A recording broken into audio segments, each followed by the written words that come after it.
This is the White Horse pub in the small village of Burnham Green in Hertfordshire, in the southeast of England. It's a fairly standard pub name, but this one has a dark legend that gave it its equine moniker. The pub itself dates back to the early 19th century, but the legend of a ghostly headless horse haunting the lane next to it is far older and is thought to stretch back to the Viking Age. White Horse Lane is close to what was the boundary between the Danelaw, a vast area controlled by Vikings and Norse settlers, and Anglo-Saxon Mercia. One version of the legend is based on this frontline fault line, as rival forces vied for control over what is now England.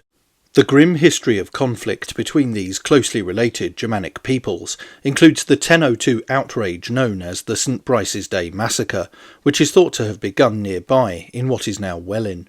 The incident occurred after King Ethelred the Unready called for the elimination of all Danes in England.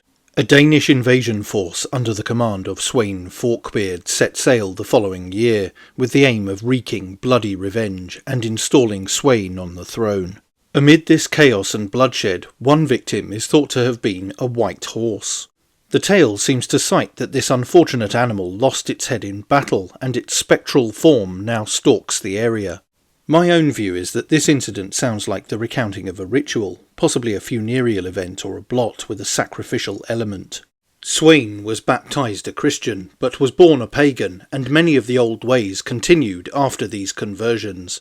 But I think the incident the legend recalls predates that period, and may relate to a horse sacrifice in a time before the Danes, or maybe even before the Anglo-Saxons were Christians. There is another version of the story too, which makes me believe that this tale has changed with the times and paradigms, and its true genesis is lost to us. The alternative explanation dates from the far more recent Civil War period.